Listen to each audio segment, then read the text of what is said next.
Hello and welcome back to the podcast, We Are Selling.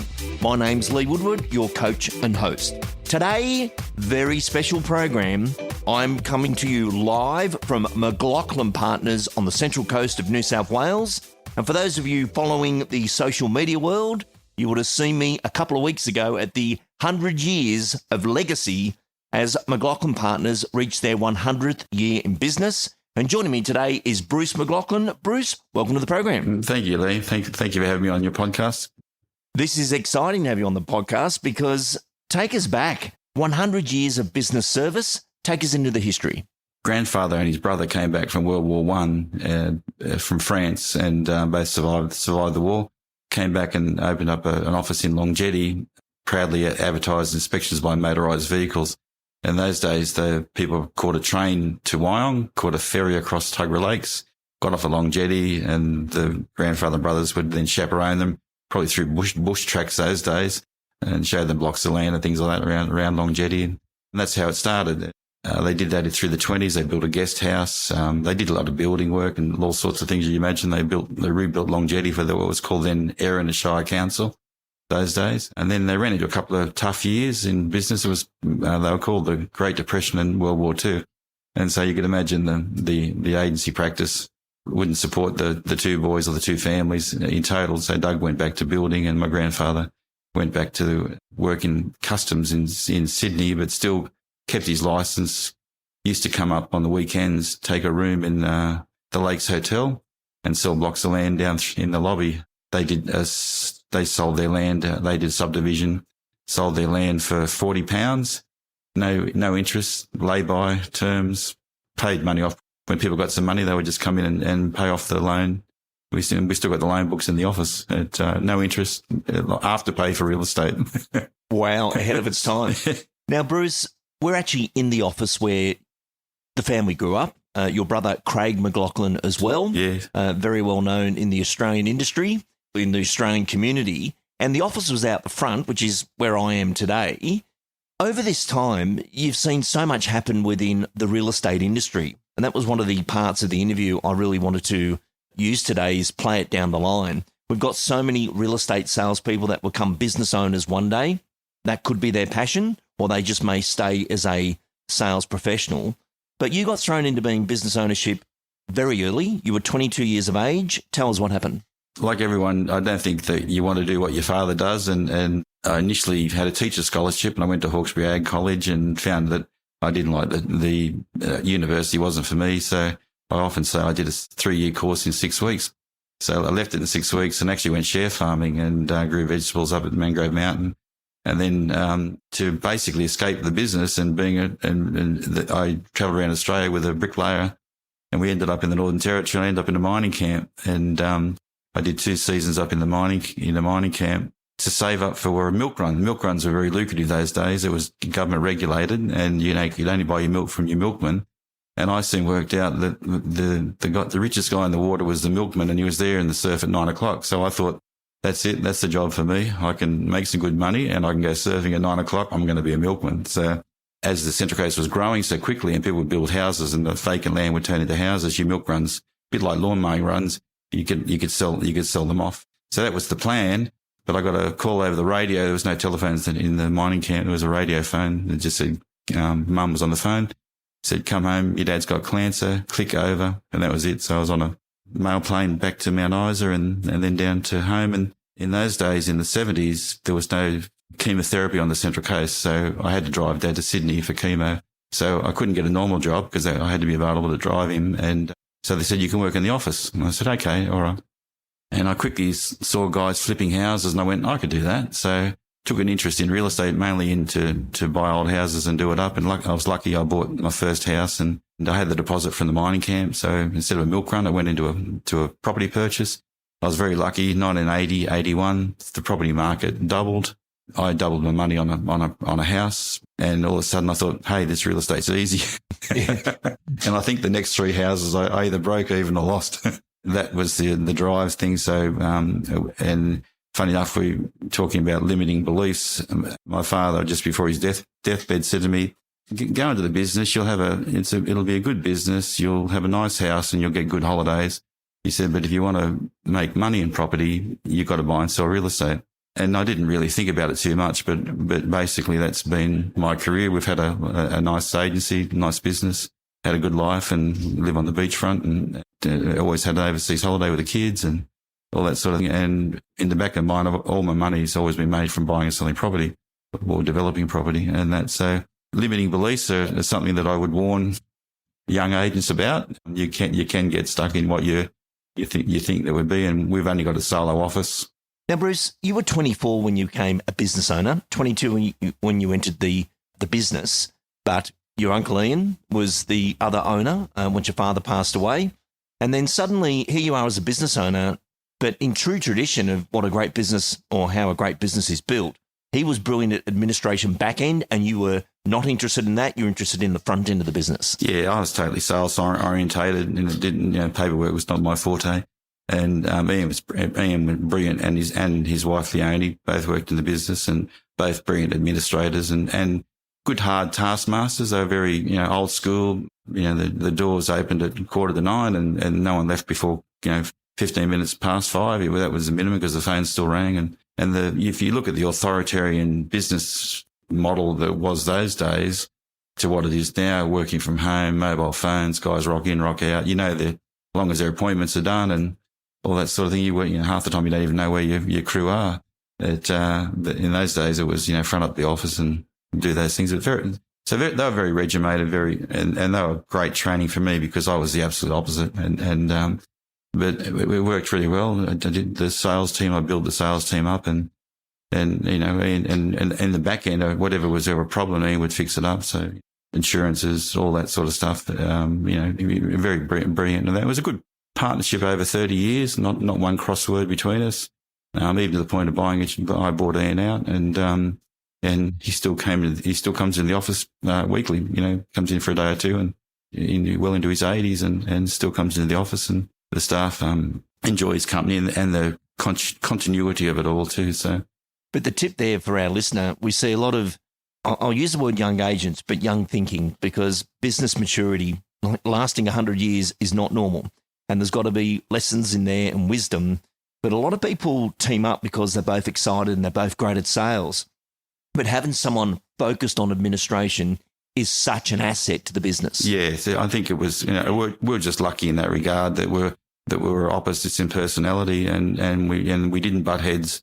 And he did his thing, I did my thing, and provided the sales were coming in. I knew the back end was looked after, and I never had to worry about licenses, renewals, all that administrative stuff that salespeople just don't want to know about, and it worked well, and the staff always had a deep respect for Ian and their administration, and I can proudly say that I've been here since 1980, never been in court with a client, never been in court with a staff member, never been an issue with payments or anything like that. So there's not many people in business can say that, and I don't even recall my father being in court with anyone. So that I don't think I can't say we've gone 100 years without litigation, but I think the only argument they ever had in the family business that I ever heard about was from my mother.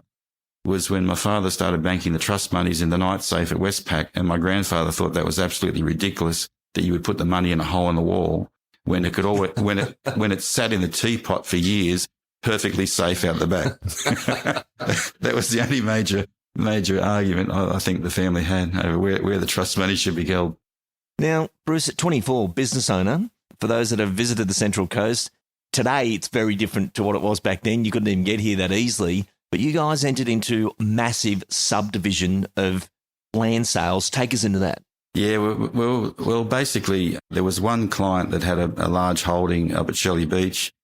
I got in to meet him early in my career and kept in touch with him. And basically, so the Shelley Beach estate, which is near the golf course, we were the marketing agents for that. And then he actually bought 50% of the family's holding. There was my uncle and my brother had 50%, and my cousins had the other 50% because the two brothers, Clyde and Doug, and they had the balance of what was the McLachlan Avenue estate. So there's 5 acres left over. And so finally they cut it in half. The cousins had one half, we had the other half. he bought the cousin's property, and so we ended up with a joint venture partner.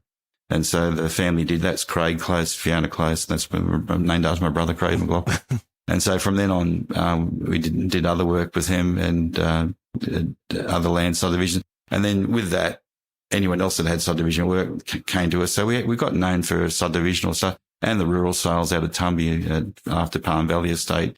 We were the sort of go-to agent for all that sort of thing. And so we'd end up doing stuff out of Jillaby. Just recently done one at Currumbong. So that was always been a good core part of our business. So, and then more recently, I'm involved in the high rises down the entrance as project. So we've always had some major projects running through the business as a some sort of core listing or core project on the book sort of thing. So McLachlan Projects was suddenly just born. How did you feel going into high rise?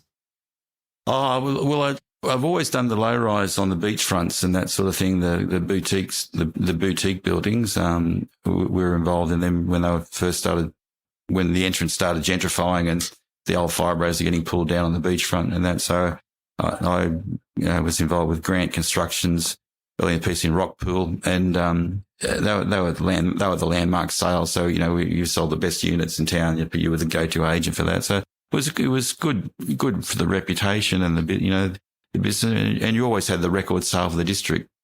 You sold the beachfront record sale for the district. So I live in Marina Parade, Blue Bay, so that was my patch. And so every sale in Marina Parade was a record district for those days, Wyong Shire. I was actually supported the amalgamation of Wyong Shire and Gosfordshire. From a business point of view, I shouldn't have, because there's no longer any Wyong Shire, so I'm not the top agent in Wyong Shire anymore.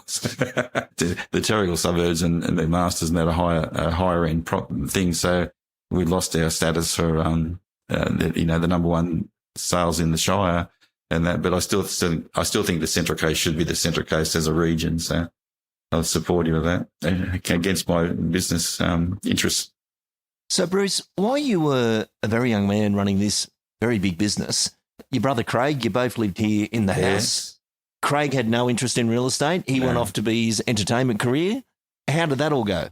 Craig's really expressive and entertaining. He's total expressive, creative thing. So musical, singing, dancing, and then he got a break. He performed a lead in the Entrance High School in a musical. They wrote themselves. The music teacher wrote it called School, and it's a nerd getting picked on and turns into Fonzie type character, and it's been played worldwide now. It's been other schools have done it. It's a story on bullying basically. So Craig someone saw him on that, and he was only 15, and they invited him down and said, "Come down and have an interview or whatever." But the funny story with Craig is that he's always had a self-belief, and Craig never wanted to go into business. But interestingly enough, the business used to be called C.D. McLachlan after my grandfather, Clyde Dougal. So we named Craig Dougal. He was named C.D. McLachlan, so he could actually carry on the business name as before we changed it to McLachlan Partners. So he was christened C.D. McLachlan. He was probably about 17, 18, and we were having breakfast one time. We were at a cafe with my mother. He was working as a plumber's labourer, and Mum said, "Listen here, mate, you get yourself a decent job." And he said, "No, I'm going to do acting."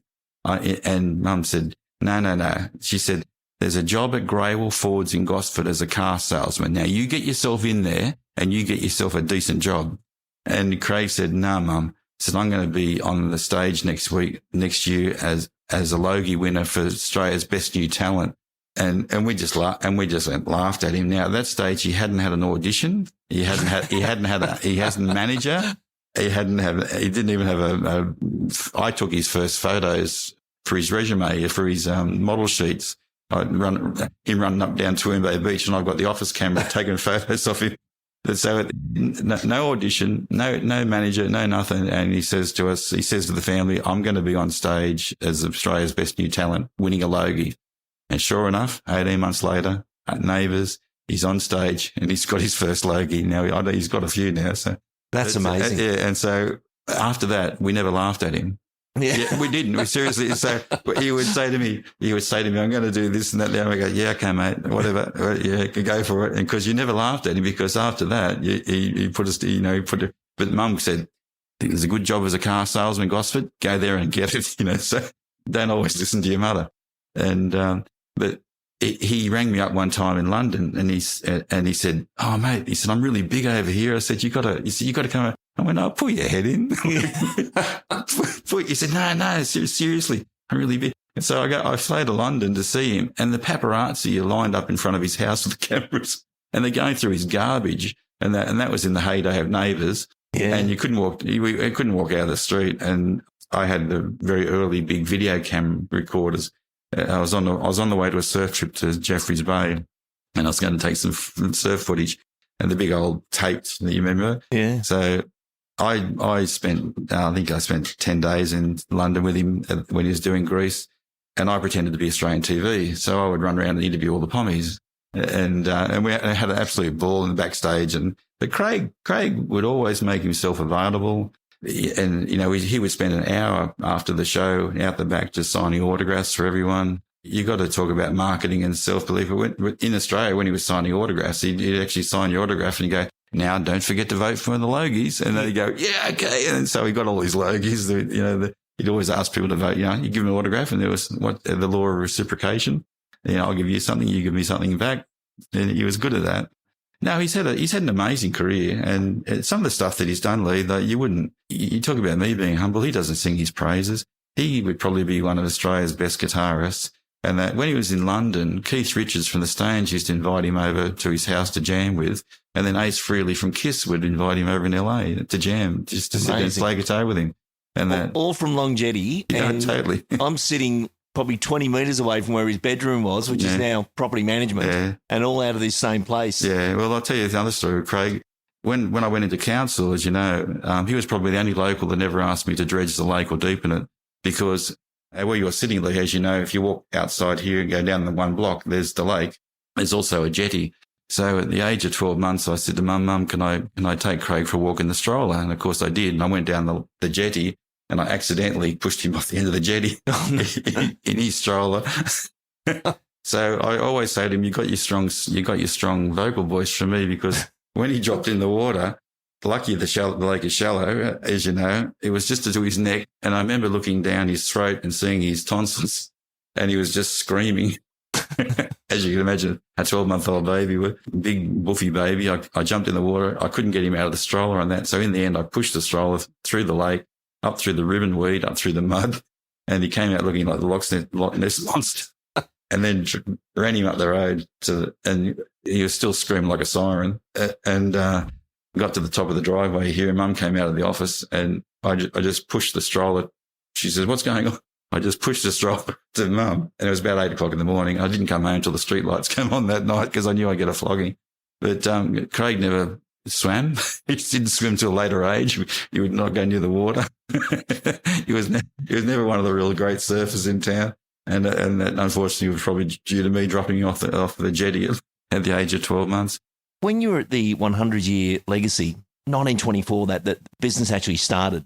For any of our agents to be future principals now, what would be some of the biggest lessons you've had from running McLachlan's?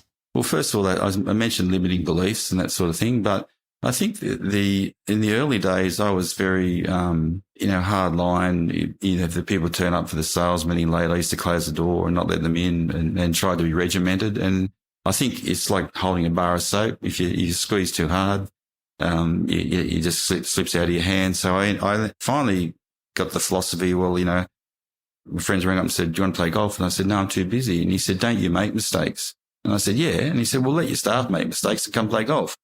And so basically my philosophy in the office now, I say to people when they make a mistake, I said, "That's okay. There's not a mistake in the office that I haven't made myself. Just don't do it twice." So that you're allowed to make a mistake, but just don't do it twice. So I've never been too hard on people. And, but if they make repeated mistakes, so that's some good advice to someone that's starting out and looking for perfection. There is no such thing as perfection. And, I think the human factor comes into it. Put your sales team's family first and things like that. I got a lovely letter from Tony Heath, who did 27 years from me and retired, and sent me a nice letter in retirement saying things are going well and that. And he said, "I really want to thank you for sending me to watch my kids play football." So Tony used to do Saturday morning open houses and that sort of thing and was very regimented, but the kids were playing football, rugby league for the Entrance Tigers. And I said, go and watch your boys play football. And I said, no, that's more important than the open houses. And only recently we sold a house for one of the kids' coaches' family, because of Tony's involvement. So that was 15 years later. Bruce, you still win business today. You're the director of the company. But when we look at these methods of introduction where opportunities come your way, what have you learned about the listing process all of this time that you'd pass down the line? I think it's a transfer of trust. I think that's the bottom line. At the end of the day, people have to trust what you're doing and they have to hand over the key to you. And if you can't transfer that trust to someone to give you the key to their house, well, then there is no listing. And that's always been a key indicator for me in recruiting staff. If you don't feel that if you don't feel you could hand over your key to that person that you're interviewing, then their clients will have that same feeling. And this came from Philip Webb, Robert Bevan's seminar in the 90s. Philip said he looks for someone who can hand over the key to and someone who would allow to pick his kids up from school. Unless your salespeople can pass on that feeling towards a client, all the marketing, all the whiz-bang presentations in the world, all the follow-up calls, all that sort of thing, they all help and you've got to do it. If you can't create that transfer of trust and belief that you're the best agent, well, then there is no listing. And being so embedded in the community as you are, like being at the 100-year celebration, the place was packed. There's people listing their houses straight after the event. I say this a lot in seminars that you're either on the edge of the community or you're in the community. And McLachlans have just embedded themselves in the Central Coast community for so long, and it returns. I remember growing up, my dad did ads on 2GO this was in the 70s, and I could hear that on the radio, and it was a program that they did with business leaders through the coast, and it said, spend your money locally and your money will come back to you. And they would interview people and the jingle would say, spend your money locally and your money comes back. So they were trying to get people on the coast and do business on the coast and keep the money on the coast. Growing up, my dad was in the Lions Club. He was treasurer of Tuggerah Lakes Golf Club, a life member up there. And so we've always grown up with a sense of community, of giving back. And in those days, the networking side of business was the business. Dad probably sold more houses out of the golf club than he did in this office. So that was an important part of business, but it was also, there was Apex, there was a lot of different clubs around, and that was a general way of doing business those days. And we've lost a little bit of that in the hardness of business these days. That charity side of it has waned a bit. We're well known in the little charity auctions we did before each auction, and that came about. I had a staff member that had a terminally ill child in their family, and at the funeral they said, don't give any flowers, just give donations to the kids' wards. And one of the team, Mark Smith at the time, said, why don't we do a charity auction before the auction? I think the very first one we did, we had a nice bottle of wine package and that sort of thing. Auction went great for the wine and that, and then we didn't get a bid on the house. But the atmosphere of that auction was great because they actually saw an auction, saw bids, saw this, that. It was when registrations first come in and people were very tentative about bidding. And so we said, that was a good warm up. We'll do that every time. And then we've done it ever since. And, over the years, we just add up a tally. Once it gets to $5,000, we bring up the Central Coast Area Health and say, we've got another check for $5,000 for you. And I'll send up a check after the 100th so people, when they see us in the field, they know that we collect money for the kids' wards and things like that.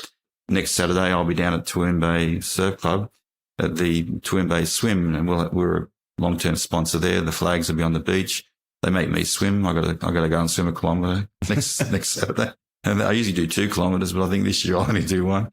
I'll get, and basically we'll be involved in that event and that sort of thing. So people know us. And then I ran for council and to my surprise, I won the pre-poll at the entrance. I got the most preference votes out of all the councillors, the 15 councillors, and had it been the popular elected mayor, I would have been mayor of the Central Coast.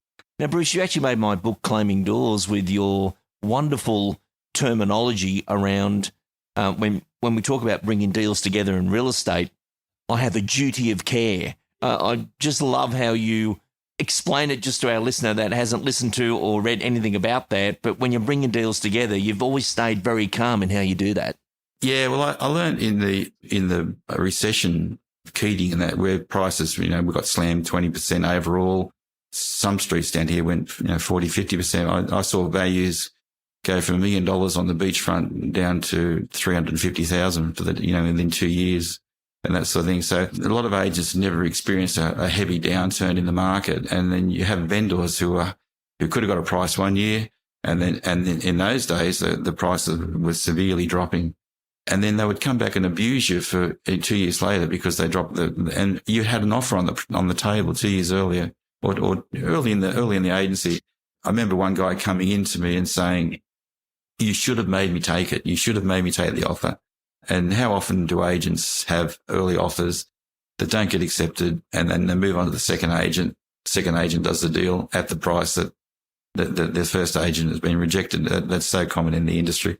So early in the piece, I thought, I'm never going to be abused again. So I basically said a letter or whatever that I had a duty of care to tell you that the market is dropping and this and that there. And if you don't take the offer, then as a duty of care, I must tell you that, that you may not be able to get this price again and don't blame me. So basically it was a don't blame me letter. Yeah. It was a full disclosure and that sort of thing. So if people didn't take an offer, I would give them a duty of care letter and say, look, I confirm I've advised you that the market is this and that there and the offer is this and that there and you may not be able to reproduce the offer, in a future time. So if anyone ever did come back at me and say, look, I lost, and there was agents that actually got sued, I think, for a loss and that sort of thing.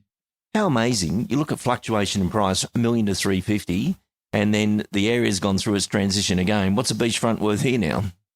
Oh, I think the last sale in that street I'm talking about was 6 mil, I think. So and I think it'll crack 10 mil soon. There's people actually spending 7, 8, 9 million on their build after they've paid 6 million for a block.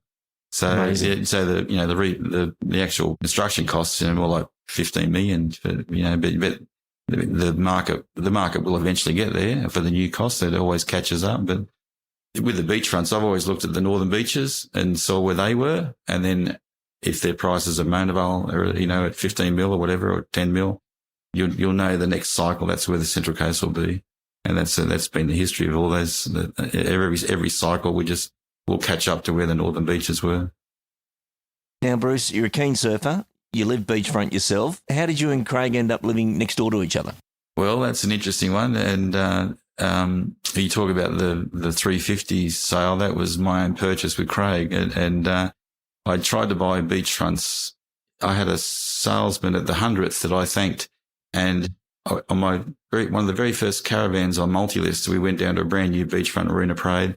I stood out the front of the house and as a 22-year-old, I said, wow, I'd love to live here. And John Thoreau turned around to me and said to me very, very seriously, Bruce, why don't you make that your goal? And so it just resonated with me. And so everything I did then was a goal to actually buy a beachfront property. And so every investment I did, everything I put towards was a goal to get to the beachfront. Anyway, I had a client that had the property for sale for a long time. It was open listed with everyone in town. And it was a house across a double block, built by Cotty's Cordial. It was a retirement home for Cotty's family. Lovely old bungalow across a double block of land on the beach, Blue Bay. 2 blocks, still separately titled, but the house built over it, never amalgamated.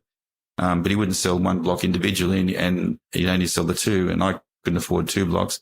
Rang my brother up in London, he won't mind telling me this. Craig was earning 50 grand a week in London. Wow. And that's it. So, doing Greece, he had the highest contract for anyone on the West End. He had a slice of the action, of the house. And, he was earning great money. And, anyway, but I rang him and I said, Craig, you got to buy this property. And he went, and he was a bit hesitant. I said, mate, I said, go hard on it. I said, and he said, trust me. Anyway, so Craig bought the site unseen, didn't come home for 2 years until he saw the property he bought. And now the 2 of us live side by side on the beach and we have done since the early 90s. And that's been a great sort of, it's not the Kennedy compound, but everyone knows where the McLachlans live and all the kids have had, Australia Day parties on the beach and things like that. So it's been a nice family. Nice for the kids that grow up next to their uncle and things like that. So absolutely amazing. So McLachlan's reached 100 years. It's still going strong. We've got some great young team members coming through. And Bruce, when you look at that, you must just be so proud to reach this moment. Yes, it is. It's been a milestone for me to stay in the business and get to 100 years because, Lee, as you know, I'm third generation, and that's the generation that usually stuffs it up. So in the back of my head, I went, if I got to get to 100 years, and then no one could actually say you got it there. You made it arrive. I steered the ship to 100 years, and I didn't lose it, and so that was people have asked me for years now. I'm 67 this year, and when you're going to retire, and I've always said you can be an old estate agent, but it's very hard to be an old bricklayer.